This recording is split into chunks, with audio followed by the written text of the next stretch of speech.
शोराए इस्लाम नकीब जलसा जश्न ईद मिलादुन्नबी सल्लल्लाहु अलैहि वसल्लम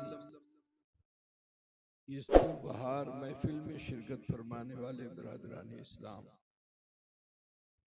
समाअत फरमाने वाली ख़वातीन इस्लाम, अजीज बच्चों, नौजवान साथियों, कुछ कहने सुनने से पहले अकीदत व खुलूस के साथ आइए हम और आप मिलकर अपने आका व मौला सैयद आलम नूर मुजस्सम जनाब मोहम्मद रसूलुल्लाह सल्लल्लाहु अलैहि वसल्लम की बारगाह बेकस पनाह में झूम कर हदिये दुरूद पाक पेश फरमा ले। अल्लाहुम्मा सल्ले अला मौलाना मुहम्मद व अला आले मौलाना मुहम्मद। अल्लाहुम्मा सल्ले अला मौलाना मुहम्मद व अला आले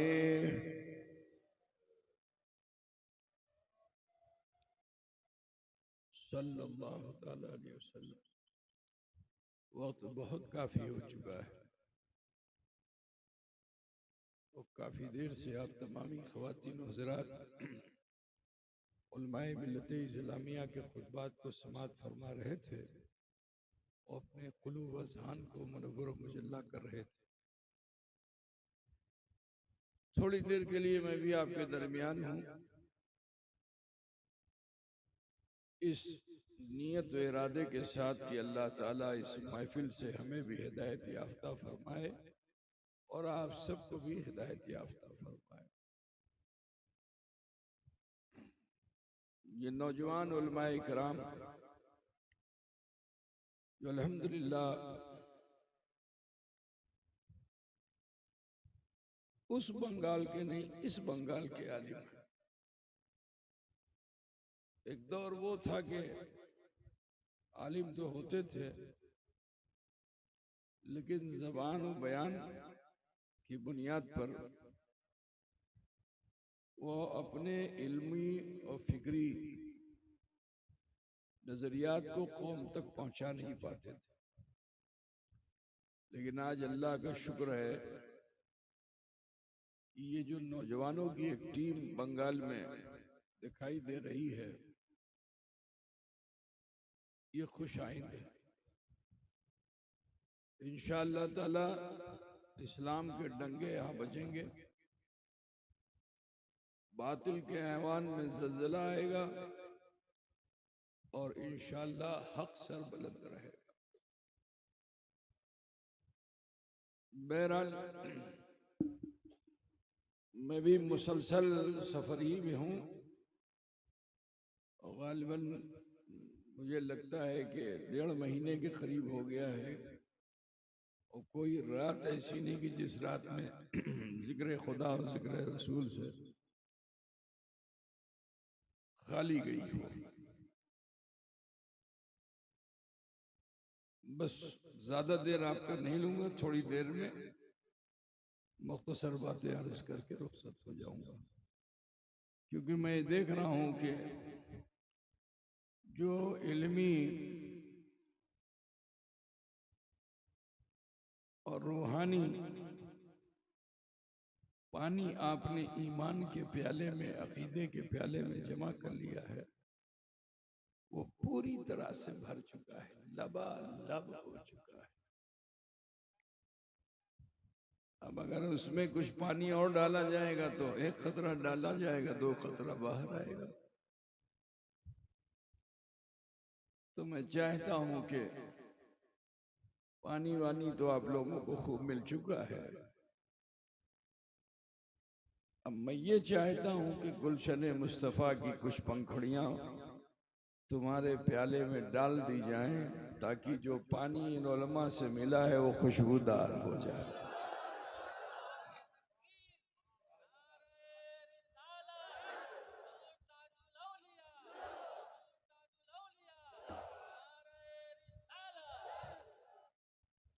अल्लाह रब्बुल इज्जत इरशाद फरमाता है, क़द जाअकुम मिनल्लाहि नूरुन व किताबुम मुबीन। तहकीक के तुम्हारे दरमियान आया नूर और रोशन किताब। जिस नूर का जिक्र कुरान में अल्लाह ने किया वही नूर मोहम्मद सल्लल्लाहु अलैहि वसल्लम है और किताब रोशन है। ऐसा नूर है कि जिस नूर से अगर रोशनी न ली जाए तो रोशन किताब को देखना मुहाल है ना। ऐसे समझ लो जैसे आसमान में सूरज चमक रहा है, लेकिन अब किसी के पास चोख नहीं हो तब क्या करेगा बेचारा। अच्छा अगर चोख है और उसको हिंसा हो जाए, अभी देखो ना तो क्या करेगा? आंख बंद कर लेगा। अल्लाह की एक मखलूक है, उसका नाम है उल्लू। तुम्हारे उसको पेचा बोलते हैं। क्या बोलते हैं? पेचा बोलते हैं। अल्लाह ताला की कुदरत देखो कि आज सीसी कैमरा लगता है ना, कि उसी उल्लू की आंख से तहकीक करके सीसी कैमरे में अंधेरे में देखने की सलाहियत सीसी कैमरे को है। उसकी वजह क्या है? क्योंकि इंफ्रारेड लाइट जो होती है सुर्ख कलर की, लाल कलर देखते होगे अंधेरे में, लाल लाल उसमें जलता है ना, उसी को कहते हैं इंफ्रारेड। तो अल्लाह ताला ने कैसा कादिर मुतलक है कि उसने अपनी कुदरत कामिला से मखलूक तो सब बनाई, लेकिन उल्लू को बनाया अल्लाह ने जब तखलीक फरमाया तो उसको इंफ्रारेड लाइट दे दी, अंधेरे में देखने की सलाहियत उसके अंदर।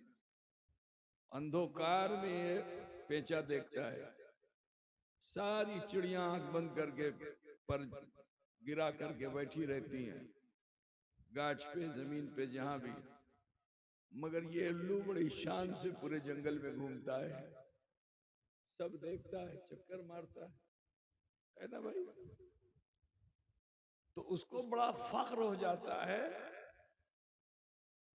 सब क्या बोलेगा तुम्हारे वहां? अंधे को क्या बोलते हैं?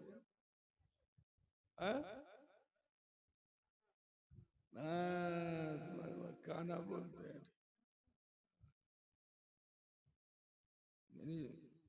वो काना है और फिर सारा भी है। क्या मुफ्ती साहब, काना सारा आप लोग पढ़ाते हैं ना? उसी को उलट दिए, सारे काने, है ना।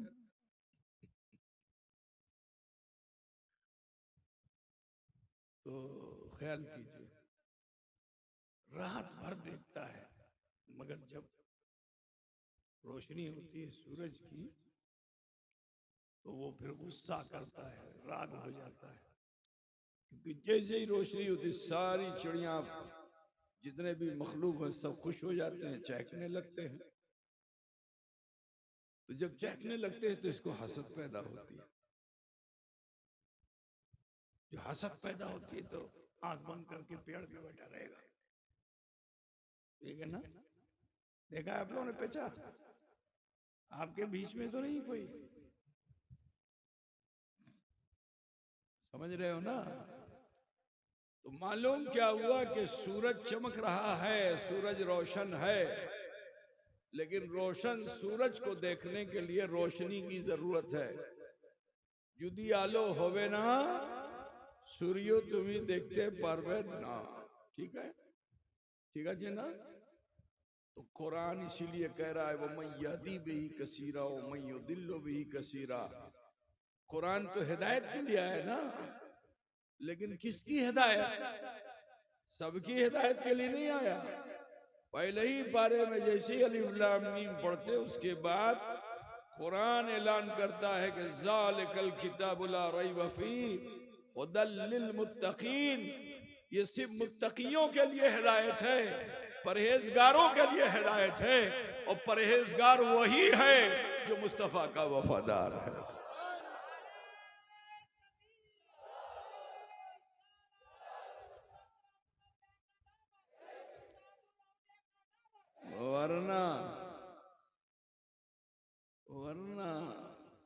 कुरान पढ़ने में कहते इकरा पढ़ा, तो कहता है हुजूर बोले कि हमें पढ़ा लिखा नहीं, वो माना बेकारी न मैं पढ़ा लिखा नहीं, हमें अनपढ़ा अच्छी नौज़ुबिल्लाह मिन ज़ालिक।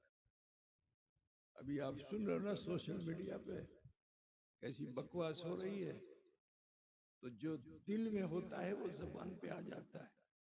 আমি নবীর আশিক, নবী গাশিক, नबी गाशिक, सुन्नत में हमें चोरछी, बिदत हमें करछी ना। और उसके बाद मालूम हुआ कि बिदत नहीं करता है मगर नबी की शान में गुस्ताखी करके कुफ्र कर डालता है। কথাটা বুঝতেছেন না? तो मुनाफिक वही होता है, जो मुनाफिक होता है वो कहेगा हमें प्रेमिका छी, हमें ভালোবাসা করছি, हमें ভালোবাসা করছি। समझ रहे हो ना? मदीने शरीफ में अंसार थे, महाजिर थे, उन्हीं में से कुछ लोग छटे हुए थे और उनका हाल क्या था कि वो मस्जिद नबी में नमाज पढ़ने में इतने पाबंद हो गए थे कि वक्त से पहले मौज़िन अज़ान कहे उससे पहले आके सब में बैठ जाते थे। सबने अपनी अपनी जगह रिजर्व कर ली थी। हम लोगों के वहां भी कुछ बूढ़े लोग हो जाते हैं, वो अपनी जगह रिजर्व कर लेते हैं, कोई दूसरा बैठता है तो बहुत राग होते हैं, है ना, क्यों तुम्हें एखने बसो आमी बसबो, है ना। तो मस्जिद में रिजर्वेशन नहीं है, बादशाह हो चाहे गरीब हो सबके लिए बराबरी है। पता बुझे आपको सबसे पहली सफ में सबसे इमाम के पीछे खड़ा होना पसंद है तो सबसे पहले आओ, जगह मिल जाए तो बैठ जाओ, लेकिन तुमसे पहले कोई आ जाए बैठ जाए तो राग मत हो। खुदा बुझिए ना। तो वो मुनाफिकीन थे कि जो अजान से पहले आकर के पहली सफ में बैठते थे हुजूर के पीछे नमाज पढ़ने के लिए। ठीक, अब আমি প্রেমিক, আমি ভালোবাসা করছি, হুজুরের সঙ্গে আমি বেশি ভালোবাসা করছি। इतना जिक्र फिक्र इबादत में लगे हुए थे कि एक रोज सिद्दीक अकबर का गुजर हुआ, ये लोग बैठे तस्बीह भांज रहे थे। समझ रहे हो ना? कुछ लोग होते ना वो जिक्रुल्लाह थोड़ी करते, आते जाओ फंसते जाओ, आते जाओ फंसते जाओ, आते जाओ। होता बुझिए ना। तो सब ऐसे ही थे। हजरत सिद्दीक अकबर रज़ी अल्लाह तआला अन्हु अमीरुल मोमिनीन खलीफतुल मुस्लिमीन ने देख लिया तो रश्क किया कि काश के मैं भी ऐसी इबादत करने वाला होता। बस सोचिए आप। लेकिन मन की बात दिल की बात मुख पे आ ही गई। सन 2 हिजरी में जब बद्र के मैदान में जाने के लिए हुजूर ने ऐलान किया कि तैयारी करो, सुबह हम लोग को मैदान बद्र जाना है, तो ये मुनाफिक इन्होंने सोच लिया कि जुदी सबाई चले जावे इस्लाम का डंका बच जाएगा, किचु करते होवे। तो जानते हो क्या किया? जैसे आजकल झोला लेके घूमता है, बड़ी बड़ी कुछ लोग घूमता है ना, बाड़ी बाड़ी जाता है। मेरे नबी ने बाड़ी बाड़ी जाके इस्लाम की दावत नहीं दी। बोलो तुम बाड़ी बाड़ी जाके इस्लाम की दावत दे रहे हो, ये सुन्नत है कि बिदअत है? अरे बोलो भाई, इटा सुन्नत की बिदअत है ना। मेरे नबी ने तो बड़ी बड़ी जाके दावत नहीं दी, फारा की चोटी से दावत दी। ठीक है, दावत देनी थी तो मस्जिद खुबा से दावत दी, मस्जिद नबी से दावत दी। बाड़ी बाड़ी नहीं, बाड़ी अगर गए तो अपने ही घर गए। ठीक है ना।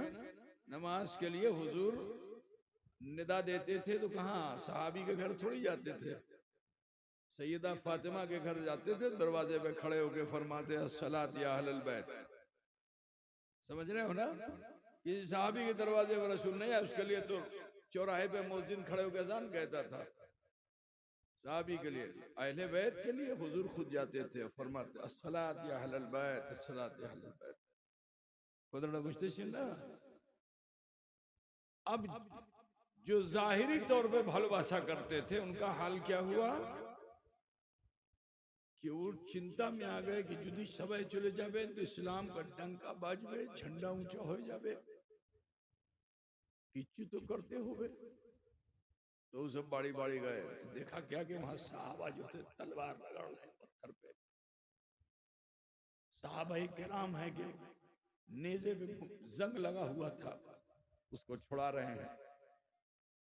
2 साल से कभी शिकार भी नहीं किया था, तो तीर जो थी वो टेढ़ी हो गई थी, तो तीर की डंडी को सीधा कर रहे हैं, तीर के हल को सही कर रहे हैं, तलवार को ये कर रहे हैं। कमान टूट गई थी 2 साल में, बड़ी बड़ी होती है ना, टूट गई। तो अब उसको क्या किया, उसको चिथड़े से बांधने लगे, कापड़ से उसको बांधने लगे। तो ये सब रात भर तैयारी कर रहे थे साहबा। अब मुनाफिक पहुंचा, अब पहुंचने के बाद उसने पूछा, ए तुम्हें की कुछ है, तुम्हें की कुछ है, तुम्हें की कुछ है? तो कहा तुमको नहीं मालूम रसूलुल्लाह ने फरमाया हमें मैदान बद्र में जाना है, जान अपनी देनी है। कहे भूल करबेन ना, जीटा तुम्हें करछे सीटा भूल करबेन ना। जानते हो किसके मुकाबले में जा रहे हो? वो आएंगे तो हिंदी तलवार लेके आएंगे, भारत की तलवार मशहूर थी, का हिंदी तलवार लेके आएंगे और अपने घोड़ों की टापों से तुम्हारी खेतियों को रौंद डालेंगे, तुम्हारे बगान को उजाड़ देंगे, तुम्हारे घर को गिरा देंगे, तुम्हारी माँ बहन बेटियों के साथ दुर्व्यवहार करेंगे, तुम्हारे बच्चे बच्चियों को चीर फाड़ डालेंगे। क्या नादानी करते हो? छोड़ देन जावे ना, तो बुझ गया ना। लेकिन कोई मानने को तैयार नहीं। अब जब कोई मानने को तैयार नहीं, तब अब दूसरा हरबा इस्तेमाल किया। का एक बात बताओ, अपना राह अमर जन्नों की पूछते छे, है ना, भागछे है ना, की भागछे? আপনি ভালো মানুষ, আপনি नेक মানুষ, আপনি मुत्तकी মানুষ, আপনি परहेजगार মানুষ। तो उसने कहा যেটা আমি করছি সেটা আমার जाहिर। क्या बोला?